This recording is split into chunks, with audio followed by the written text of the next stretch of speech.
IIT JEE అయినా neat అయినా తిరుగులేని విద్యా సంస్థ NSR impulse. Today we are going to discuss about a topic called human eye and colorful world. As you already studied in class 9th, the sense organs, the 5 sense organs, and in that the most important one is our eye, because we can able to see the wonderful world with colors around us with the help of our eyes only. If you don't have like eyes, so we cannot able to see the entire things. So where the main thing here which is helping us to see the things is called as a light. In the presence of light, we can see the objects around us. If there is no light, even though we have eyes, so no use. So it means that there are two things are important: our human eye and the light. And we are going to discuss now how our eye behaves to the light. Okay, now how it can take the light and how we can perceive the things around us. And here we are going to discuss some few topics related to eye, and after that eye defects and how to correct that defects, and some scattering of light, and some another property called as dispersion of light. So that is the first one here. What is the chapter name? Human eye and colorful world.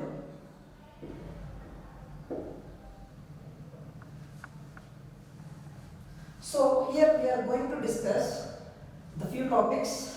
The first one is least distance of distinct vision,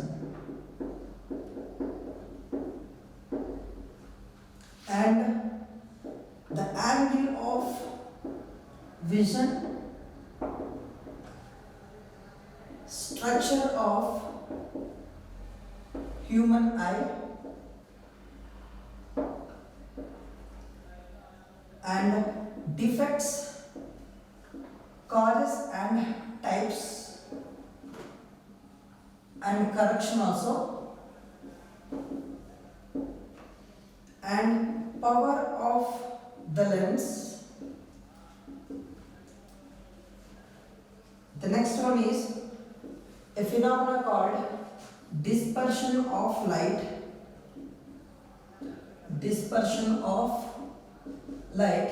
The last one, scattering of light.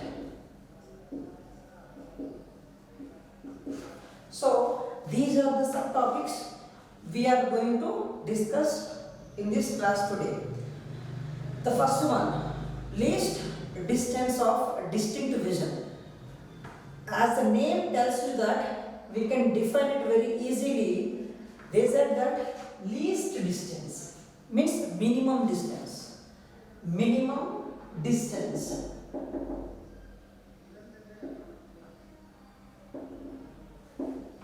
required for what? Distinct is nothing but clear. Vision is nothing but to see. So the minimum distance required to see the objects clearly, this is called as least distance of distinct vision. For example, ask your friend to hold a textbook, and ask him to keep it in front of you at some distance. Now when the distance is very far, you cannot able to read the textbook. See, let me tell you like this. Now then ask your friend to move this textbook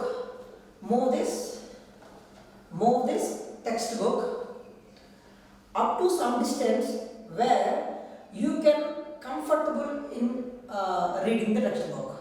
You can comfortable in reading the textbook. Now, the minimum distance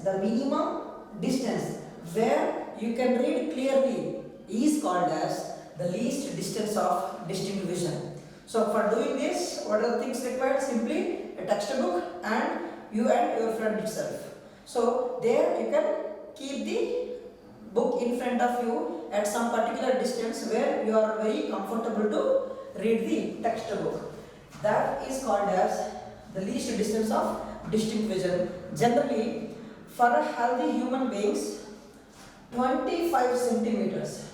25. So it's like this much. 25 centimeters is the minimum distance required so that we can comfortably read the textbook. But it may change from person to person and with respect to age also. Like the children between 0 to 5 years and the children like school going kid, like first class to fifth class, they have more like strength and muscle. They can see even though you kept at the book at 10 centimeters.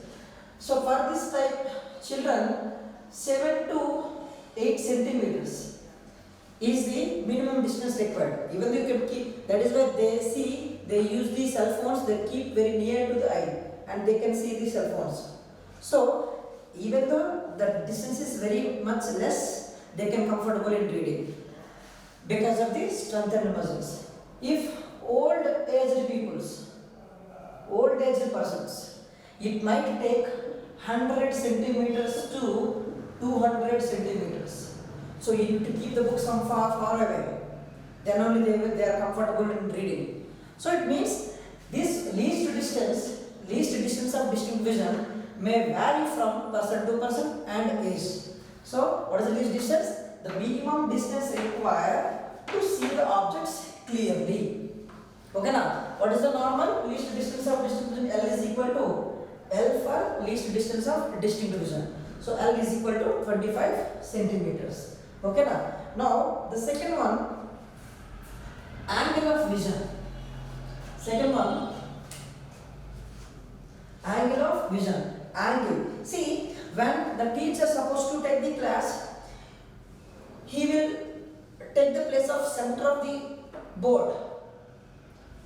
Okay now, he will not come very close to the middle portion, because when he come to the middle portion, he can able to see this row of people only. So there is no attention on this people where they are sitting in this side. It means that there is no vision of angle there. There is no focus there. Sir, why? Because there is an angle of vision is nearly 60 degrees. It is the maximum angle 60 degrees. Where in this 60 degrees only we can cover the things. Where out of that, beyond that angle, we cannot able to cover. So what actually angle of vision is? It is the maximum angle. See, this is the minimum and it is maximum angle formed at eye by the object to see the top and bottom simultaneously.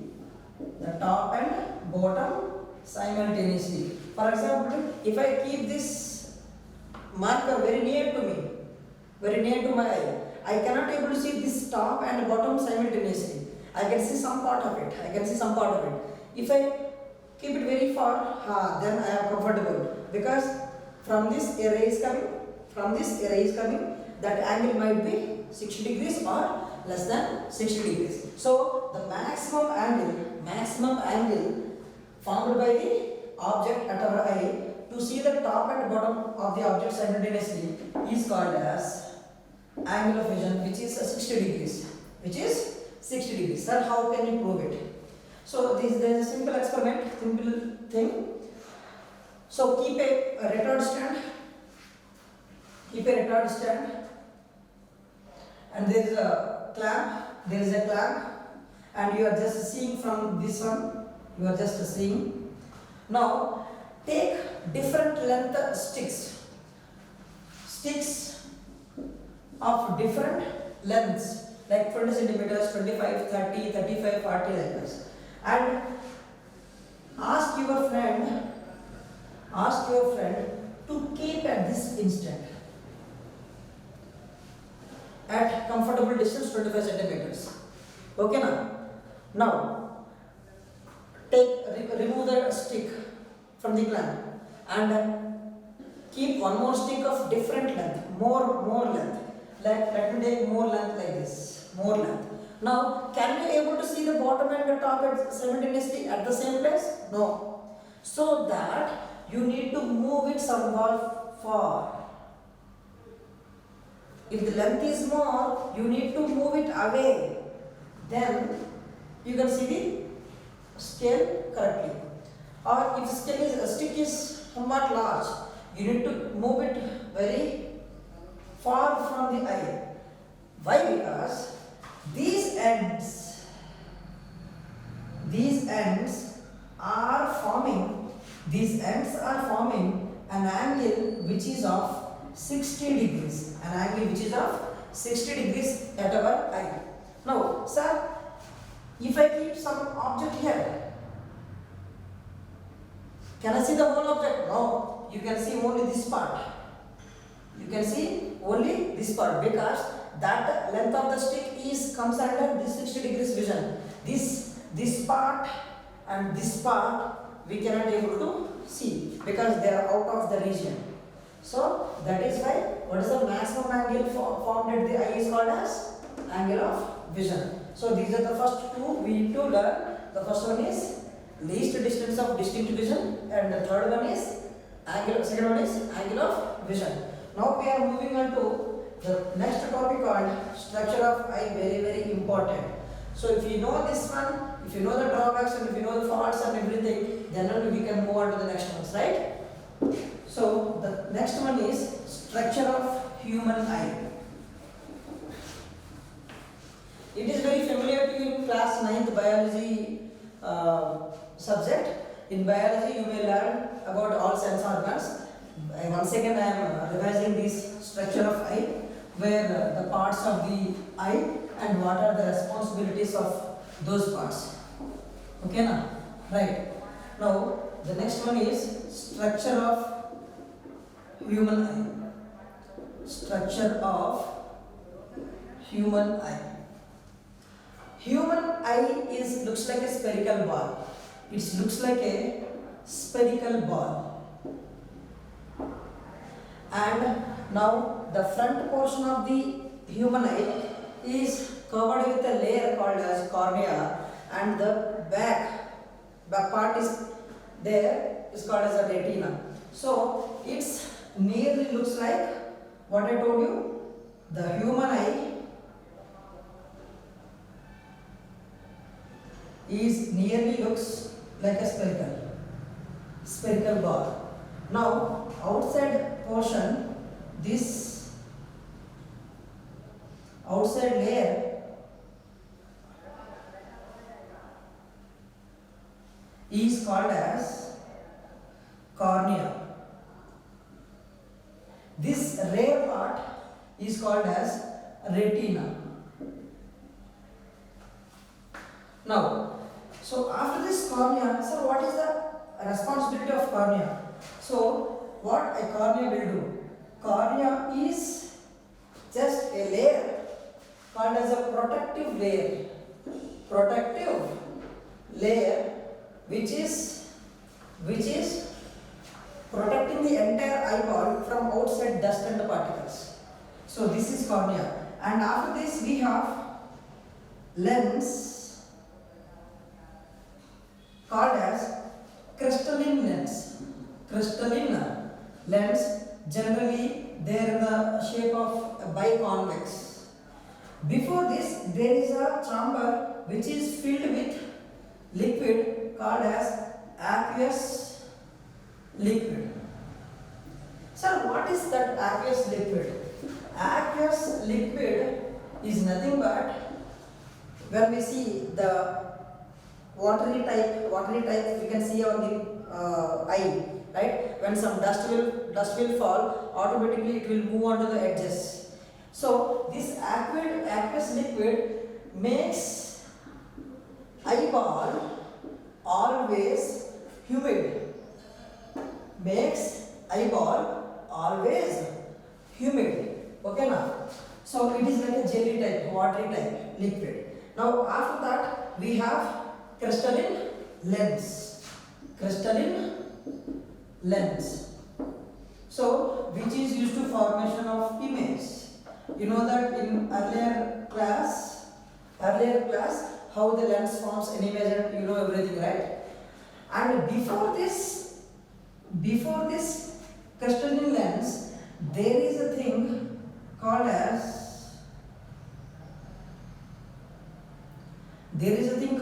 iris. So generally, what is iris and what is its responsibility?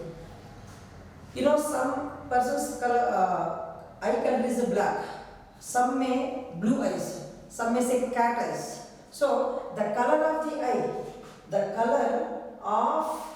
eye is determined by iris. Okay now before this iris, and there is a central part called as pupil. So central part called as pupil. You can say pupil is a small hole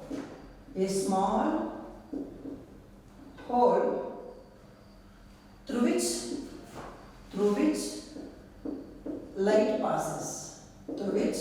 light passes. So there is a small hole in us retina, so not retina, on iris, so that light will enter. It is the doorway. So doorway of the light will enter through the pupil.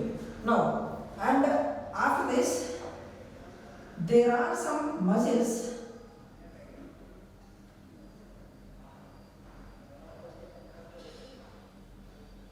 There are some muscles called as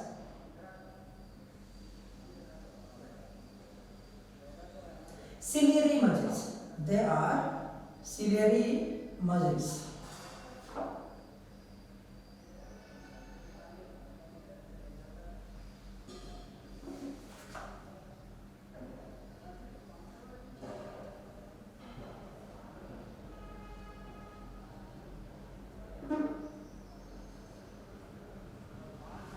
So this entire part is called as the retina part. This entire part is called as retina part. This one is called as ciliary muscles. The next one is ciliary muscles. Sir, what this ciliary muscles will do? Ciliary muscles will press the eyeball or relax the eyeball. So they press or relax the eyeball so that they changes the focal length.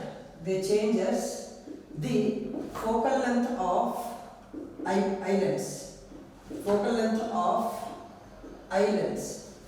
This process is called as accommodation. I will tell you why they are changing the focal length of eyelids. Okay now, I will tell you the example also. After this we have a retina. So retina is act like a screen. To form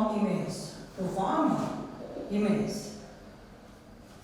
So when the light comes from outside, the lens will refract the light rays and they formed on the retina. So retina is called as an image point which acts like a screen. Sir, okay, image is formed. Then who will receive that information and sends finally to the brain? There are some nerves, large number of nerves. This is called as a blind spot, as you know earlier, where there is no image can be formed. And there are some rods and cones. Rods and cones are present on the retina, which receives the image information. Sir, what rods will do? Rods detect intensity of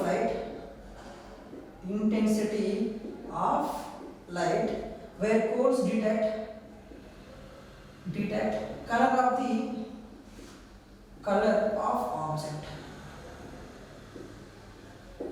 So if I am wearing blue or green or red, so who can identify? The cones. Cones will detect color of the object. Rods, in the bright light time or dark light time, who will work more properly? So rods. If rods are not there, if you see around, everything will become very dark. Whereas if you are not having cones, you will have a defect called as color blindness. Okay na? So this information can be carried by optic nerves to the brain. So there are large number of optic nerves present. They carry the information to the brain. So finally we can perceive the object or image information. So this is how the structure of human eye, what are the parts in it and how they are functioning. See, cornea is the front portion which covers the entire eyeball, and aqueous humor is the liquid which makes the eyeball always humid, and crystalline lens which bends the light rays or refract the light rays which can form the image, and iris is the thing which present on the lens through which we can identify the color of the eye, and the pupil is a small hole through which light enters. Now iris makes pupil to act as variable aperture.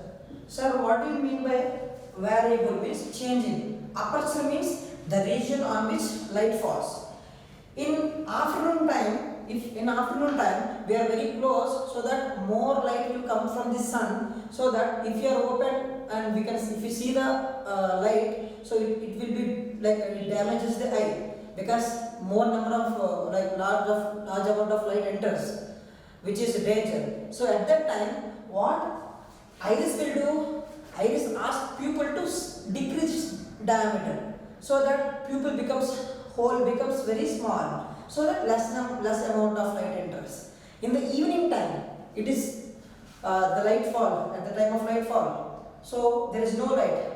So there the iris makes the pupil to expand, so that large amount of light enters, so that we can comfortably reading. So this is how iris enables the pupil to act as variable aperture, and after that ciliary images, they press and relax the crystalline lens so that focal length of the lens changes. It is very important. Focal length of the lens changes. That process is called as accommodate means adjusting the focal length. Who is doing? Ciliary muscles. Okay, and where the image forms? Retina, and the distance between the retina and the eye lens is 2.5 centimeters. This is what image distance. V is equal to 2.5 centimeters, and rods and cones detect the intensity and color of the object. Now we are going to discuss about this one. Sir, what is the need of changing the focal length? See, here I gave you the distance between the lens and image point, but that is retina, is 2.5 centimeters. Means whenever I am able to see the objects, means image is forming on the retina, means image distance is 2.5, and I can able to see the object here, there, means at different distances of objects, at different distance of u, I can able to get the same V. U is increasing or decreasing, but V remains same. It means that from the lens formula we know 1 by F is equal to 1 by V minus 1 by U. This is constant. Image distance is constant. Now U changing. U means object distance. Object from the that door or that chair or that bench. So object distance are changing. So to keep image distance remains constant, for changing object distances, the focal length must change. the focal length of the eye lens must change. That is why that is taken care by ciliary muscles. Ciliary muscles who is changing the focal length of the lens. Now we will discuss now, if the ciliary muscles are changing the focal length, then what are the limit of changing the focal length? Limits, boundaries of changing the focal length. So limits of changing the focal length. Limits of change in focal length. First one, if object is at infinity, somewhere, some distance far away, then you consider u as infinity, because object distance is like represented with u. Now, when object is at infinity, still I can see the object. It means that image is forming. So, when image formed on retina, then image distance v must be 2.5 centimeters. Then, by using u and v quantified of focal length from the lens formula, 1 by f is equal to 1 by v minus 1 by u. So 1 by f is equal to 1 by v is 2.5 minus infinity. So 1 by infinity becomes 0. This becomes 0. It becomes 1 by 2.5. Then it is the maximum focal length. So maximum focal length adjusted by the ciliary muscles is 2.5 centimeters. Now, if object is very close to us, means object is at least distance 25 centimeters. Least distance means you know already 25 centimeters. Now, when I keep that 25 centimeters, then also I can see the image. I can see the object, means image is found on the retina. So here object distance u is equal to minus 25 centimeters. As you know, sign convention in the case of refraction of light. And image is forming means v is 2.5 centimeters. Then you can find out focal length by the lens formula. 1 by f is equal to 1 by v minus 1 by u. After substituting these values, you might get f value as, this is f minimum 2.27 centimeters. So the maximum focal length adjusted is 2.5. The minimum focal length adjusted is 2.27 centimeters. These are the maximum and minimum boundaries adjusted by the ciliary muscles. Okay, sir, as the age increasing, the strength of the muscles day by day decreases. So at the time of like 60, 70, 60, 50 years, will the ciliary muscles work properly? No, ciliary muscles cannot work properly. They cannot accommodate the focal length to in between 2.5 and 2.27. Then what happens? So then, if ciliary muscles are not working properly, if ciliary muscles not working properly,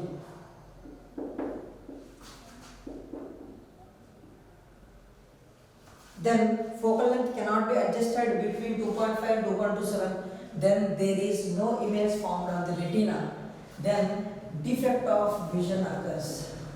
Defect of vision occurs. So the image may form before the retina or behind the retina. So that is called as a defect of vision, where we cannot see the objects. So there are three types of defects. One is myopia, which is called as nearsightedness. Nearsightedness. And the second one is hypermetropia. That is called as farsightedness. Then the last one is presbyopia, where both defects will be there. Myopia, nearsightedness, hypermetropia, farsightedness, and presbyopia, where both he cannot able to see the near objects as well as far objects. Now we will discuss more in detail those defects and how to correct their defects. Okay now. So we'll come to the first one.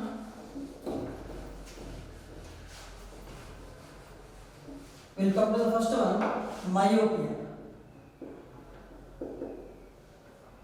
Generally, students may confuse with those terminology and letters. So sometimes they will take it as a myopia instead of hypermetropia, hypermetropia instead of myopia. So listen very carefully. So myopia is called as near sightedness. It is not lessness. Nearsightedness means he can able to see, he or she can able to see near objects clearly. Near objects clearly means if object is very much less distance, he can comfortably seeing.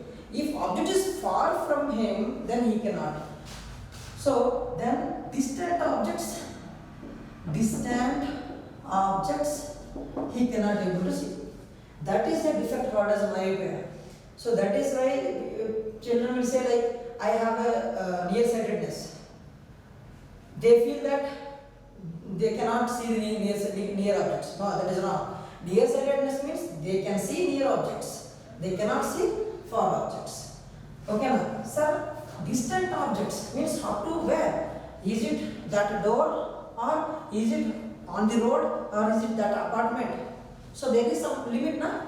That is called as far point.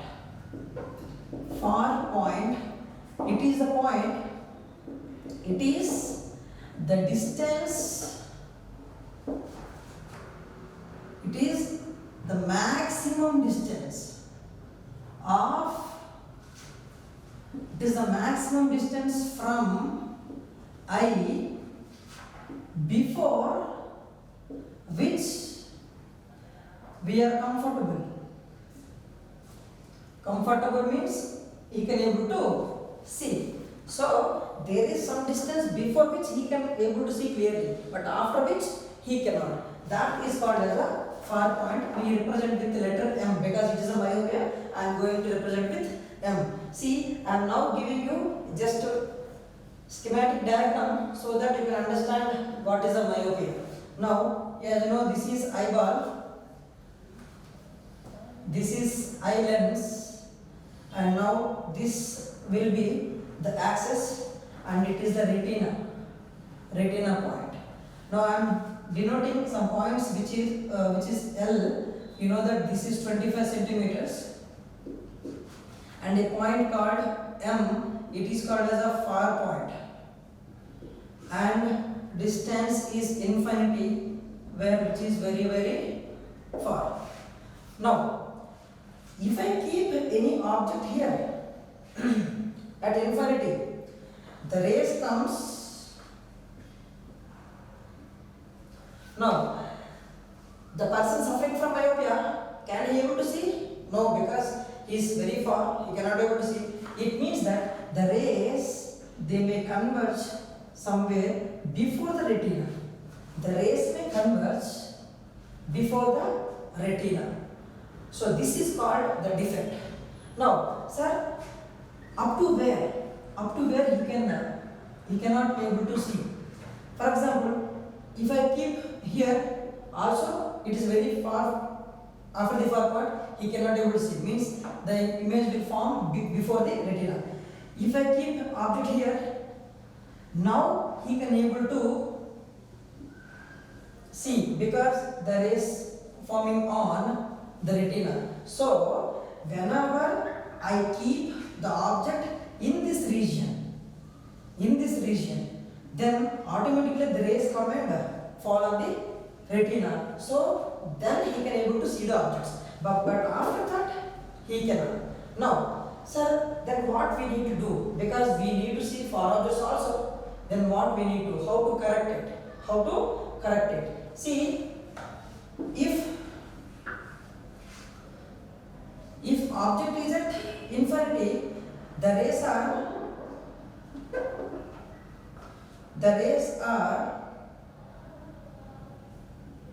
forming before only. The rays are converging before only. Now, what we need to? We need to change this point to retina. Now, can I say if I diverge the rays, then there may be a chance of going and getting on the retina. So, diverge. We need to do diverge. So, who will do the diverging action? You know from the previous chapter, converging lens is convex, diverging lens is concave. That is why I am keeping some concave lens in front of the eye. So this is why diverging action should be done, and I am keeping concave. Now what this concave will do? Concave will diverge. So the rays will come. It diverges the rays like this. Now, sir, when it is diverging, if you extend back, they may come from far point. It means that what this lens is doing, this lens is bringing object at infinity into our field.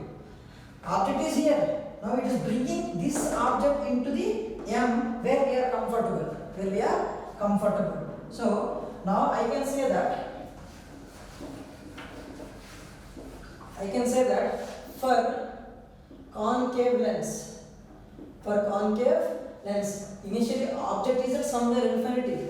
So I can say minus infinity. Now where the image is coming, the object is forming image at that far point or before the far point, then this image act as object for our eye lens. So then image will be, that distance is minus and the far point distance I am taking as a d. And now what is the focal length? Use the same formula, lens formula, 1 by f is equal to 1 by v minus 1 by u. So that 1 by f is equal to 1 by v is minus d minus 1 by u is minus infinity. Anything by infinity is 0. So 1 by f is equal to minus 1 by capital D. So f is equal to minus capital D. F is equal to minus capital D. This D is nothing but far point distance. For example, I am the person who is suffering from myopia. I can able to see 100 centimeters clearly. I can able to see 100 centimeters clearly, but after that I cannot. Means my far point distance is 100 because before that I can see, after that I cannot. So capital D is 100 centimeters. Now doctors, which type of lens they will suggest? They will suggest concave lens, which are diverging lens. Now how to find out the focal length suggested? Focal length formula is already we got, f is equal to minus d. So that minus d is 100 centimeters. Now what is the focal length of the lens? Minus 100 centimeters. Now you know from the previous chapter, power of a lens. Power of lens is nothing but ability of converging or diverging the rays, or it is the reciprocal of focal length, 1 by f when f is in meters, 100 by f when f is in centimeters. Now power is equal to, so f is in centimeters, so I will use 100 by f formula. 100 by f is nothing but minus 100, so that it is minus 1. Now power units are diopter, D-I-O-P-T-R-E. So power units are diopter. Now what is my power? Minus 1D. That is why the people will say that my side is minus 2, my side is minus 3. Okay now? So that is how to find correction and the formula for focal length of the myopia. Okay. Now we are going on to second one, which is hypermetropia.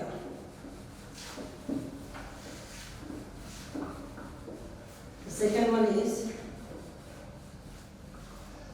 second defect of vision is hypermetropia. Hypermetropia, other name also long-sightedness. Long-sightedness. Sir, what is long-sightedness? We can able to see longer objects clearly, but Near objects cannot. For example, I can see whatever taking place on the road clearly, but I cannot read the book like this. I cannot read the newspaper like this. You know, some old age people, like your grandmother, grandfather, they used to see the newspaper like this. They will not see like this. They used to see the newspaper like this. Means they are comfortable in reading the books which is placed at far. So that is called as hypermetropia. Hypermetropia means can able to see long distance objects clearly. But before or in front of ourselves we cannot. Sir, you are telling in front of, but at what? The minimum distance. That is called as near point. Near point represented with the letter M. Sir, what is this near point? It is the minimum distance. It is the minimum distance after which he is comfortable. After which he is comfortable in reading. But before which he cannot. Now I will just explain the schematic diagram.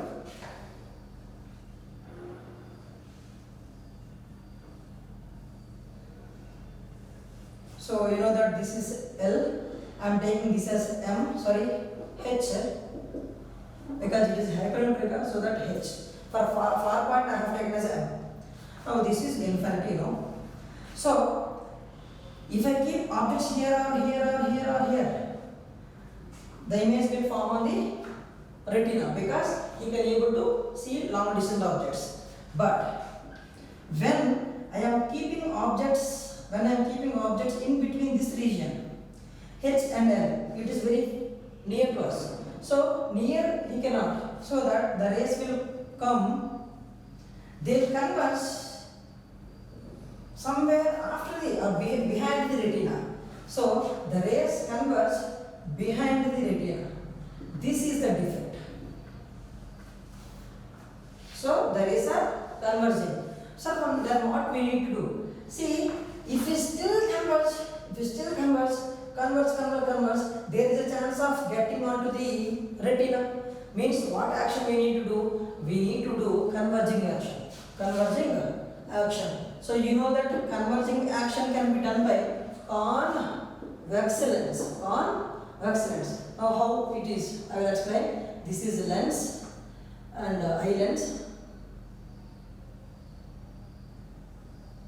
It is the retina, and I am using some convex lens like this. Okay na? And it is L and it is H infinity. Now I am keeping object at L. So the rays will come. Firstly fall on convex lens. Now in the case of sixth case, convex lens, when object is before the focal length, image forms on the same side. Now the rays will converge or diverge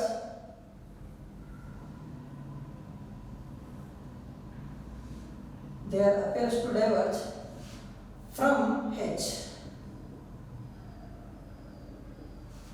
See, really object is at L, but where the image is forming H. This image acts as the object for our eye lens and then forms on the retina. So for lens, object distance is, real object is this one, so minus 25 centimeters. And where is the image? Image will be here, means this image distance is, let me take as a D, so minus D, and we need to find the focal length. So use the formula, 1 by F is equal to 1 by V minus 1 by U. So 1 by V is minus D, minus 1 by U is minus 25, becomes plus. So 1 by F is equal to 1 by minus D plus 25. LCM will be 25D, so it becomes 25D, 25 minus D. So focal length will be 25D by D minus 25. So this is the formula to find out focal length of the lens suggested for hypermetropia. So for hypermetropia, we need convex lens.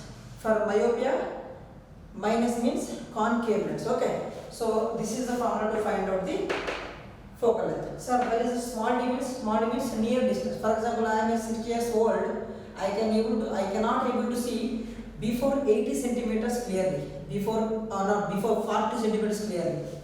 Before 40 centimeters, I need to keep a newspaper above 40, after 40. So it is the near point distance. So it means D is this much, small d, 40. And substituting this one, you will get the focal length suggested. Okay. This is what hypermetropia.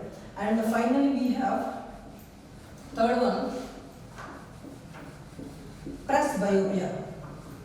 Third one is presbyopia, where because of the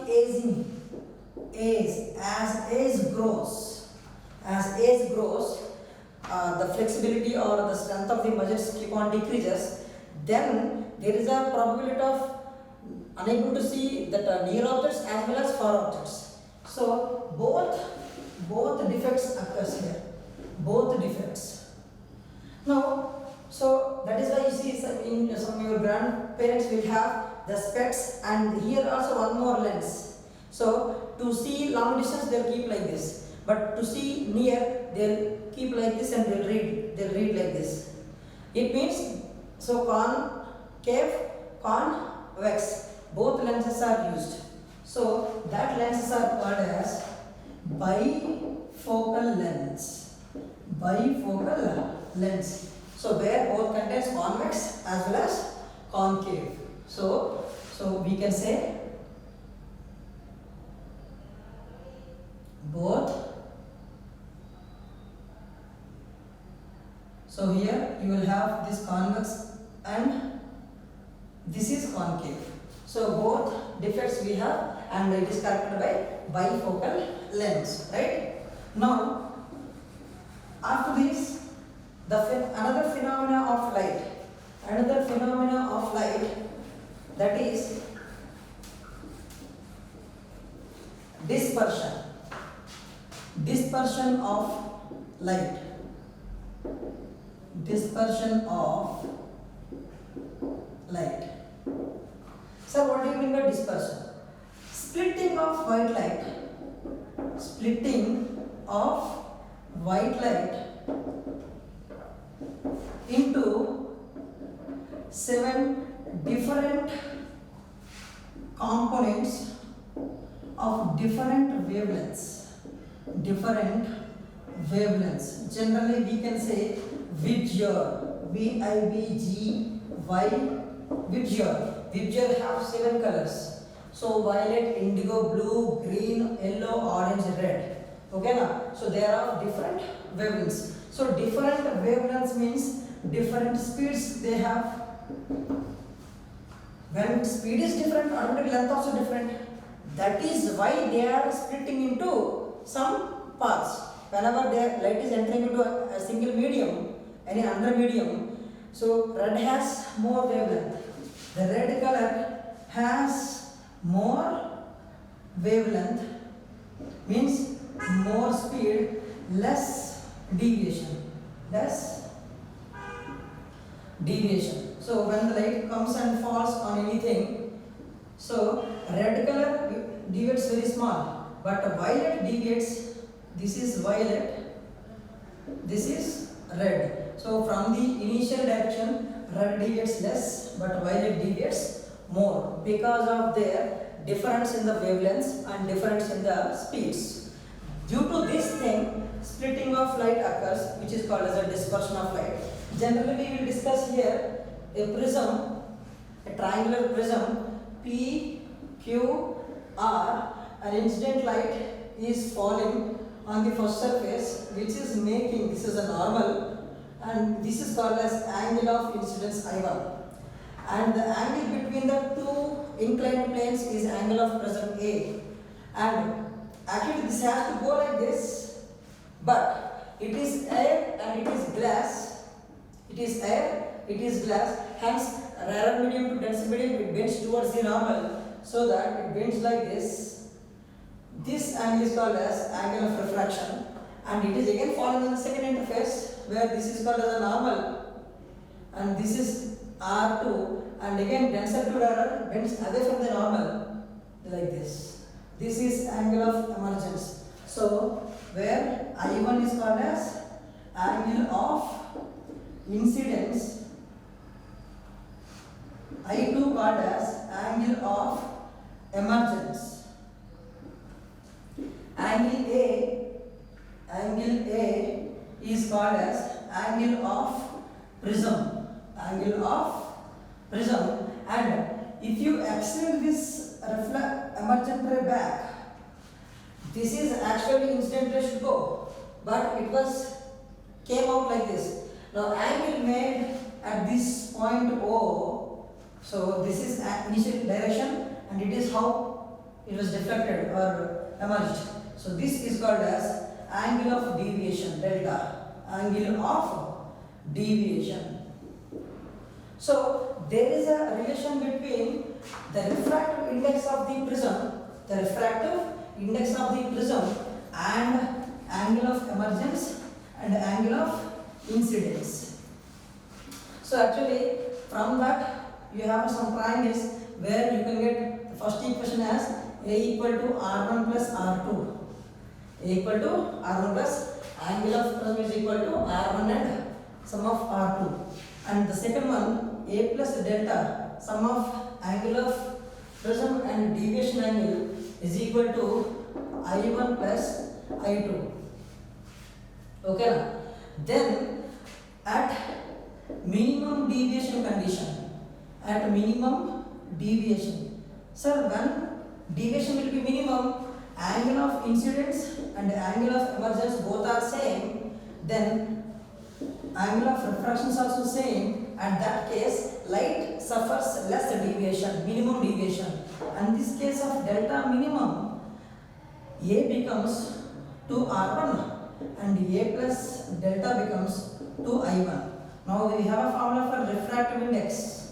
Refractive index of prism, mu is equal to, we know the formula sin I upon sin R1 from the Snell's law.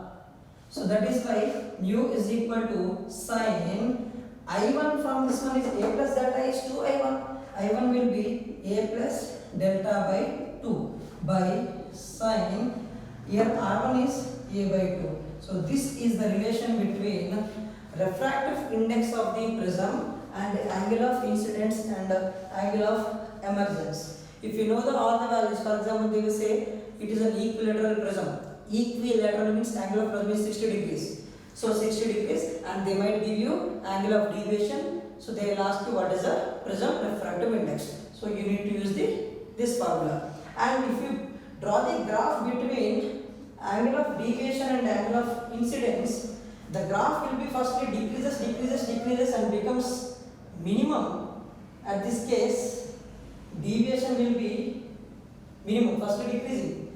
At the case where I1 is equal to I2, so decreases and again increases. The graph between, this is important, the graph between angle of deviation and angle of emergence. So it is like a U-shaped graph, firstly decreases and after that increases with angle of incidence. Okay, now sir, where this dispersion of light you can see, you can observe. So in our daily life you can see the formation of rainbow, where after the rainfall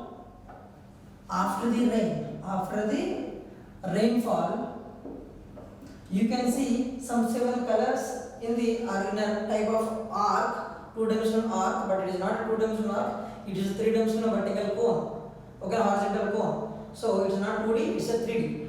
So after rainfall you can see some 7 colors in the sky. That is because of dispersion of light, where if you take a water droplet, sunlight will fall on the top layer, sunlight. This is top surface of the water droplet. Here itself it is air to water, so that refraction takes place, means bending takes place, but we cannot able to see those 7 colors, we cannot identify. And then here total internal reflection takes place. So total internal reflection, then it may come like this, then finally bend. So 2 times refraction, 1 time TAR takes place. This is called as the primary rainbow, where the angle between the violet will be 40 degrees. The angle between the incident and the red color is 42 degrees. So if our eye is at 42 degrees, we can see only red color. If our eye is at 40 degrees, we can see violet color. Okay now. So and one more thing, at an instant from a single drop we can see single color. But in the sky we have more number of droplets, so that is why we can see number of colors, 7 number of colors. Okay now. So this is how a rainbow is formed. Then the last topic we left with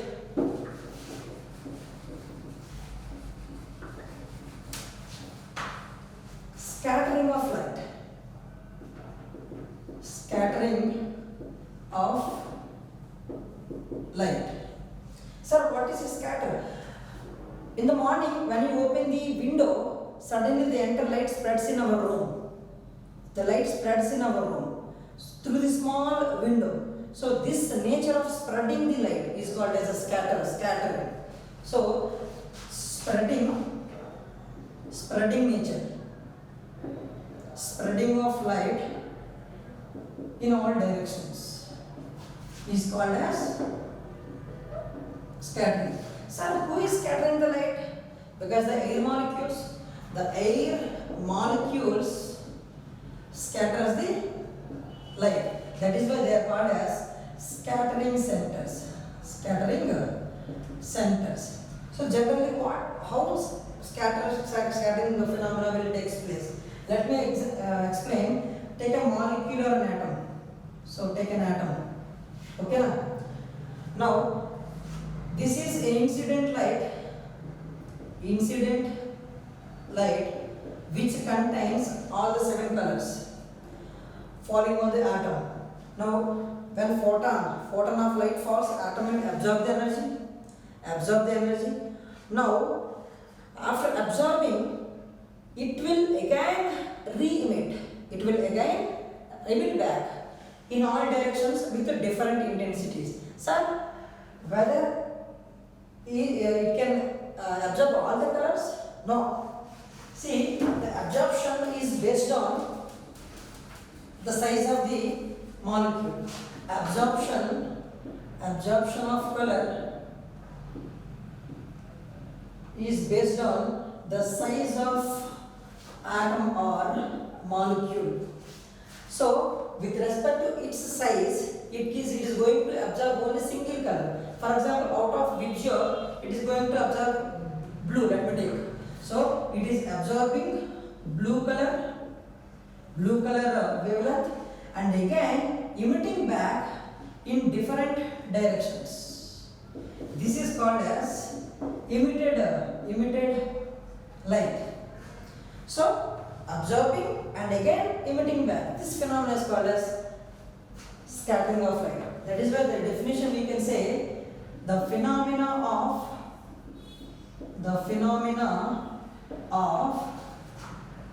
re-emission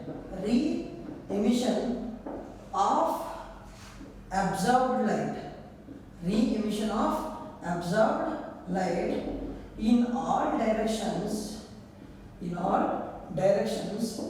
with different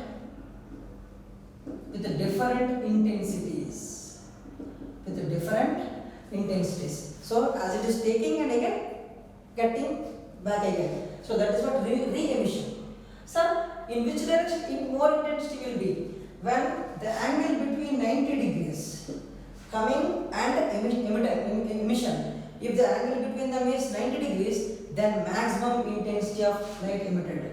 Maximum intensity of light emitted. So, Sir C.V. Raman, that C.V. Raman effect, he was explained this is scattering of light, and he found the structure of the molecule something, that is why he got Nobel Prize for this Raman effect, where the scattering of light is involved.